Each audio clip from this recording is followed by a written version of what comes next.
Peggy 18.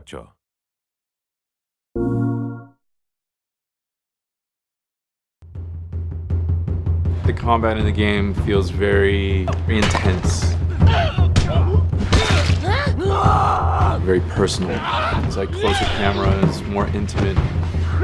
You want to feel each concussive strike. Right here!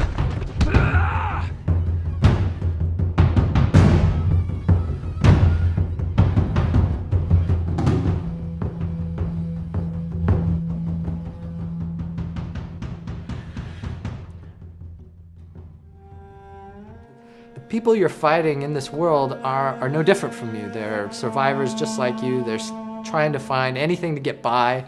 We want to make you feel for these enemies. We want to make you hate them, feel sorry for them, be afraid of them. Make you feel kind of bad when you shoot at them. You have to feel that there is that consequence to engaging with these people and that there is something at stake.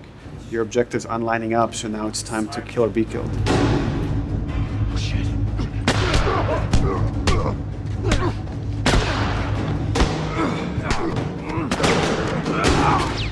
We do have a lot of contextual moves. That's when, the characters interact with their environment while they're fighting each other. So you slam a guy against a wall, a guy slams you against a wall.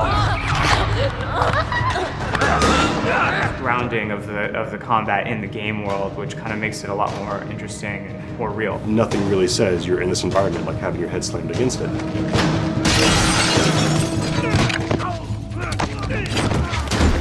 Stealth component is a big part of using the environment, like finding intelligent places to hide that give you flank groups. And the AI analyze the space that they're in, and they know, like, here's a place to hide that will allow me to flank the player and come around the side he's not looking.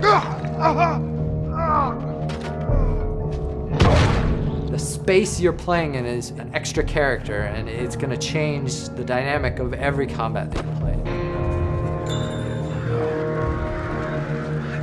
And then when an encounter happens, we want things to slow down.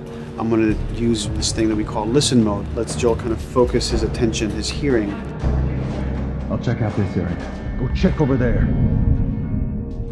If a guy's knocking a can over or he's speaking, I'm going to kind of see a visual representation of that sound in front of me. It lets me kind of know where guys are in the world. But that lets us build tension. And that lets me now look at Ellie and see where Ellie's at and kind of approach the situation carefully.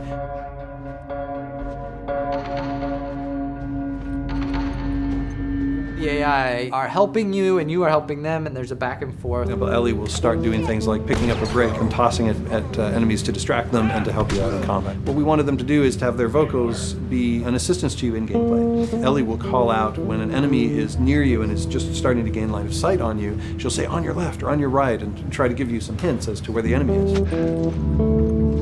Hey! So when I'm in a jam as Joel, and I'm pinned to the ground by a clicker, Tess might come in and like shoot an infected right off of me. And it's like, cool, I'm relying on them and they're relying on me, and I feel like I'm working through this space together with them.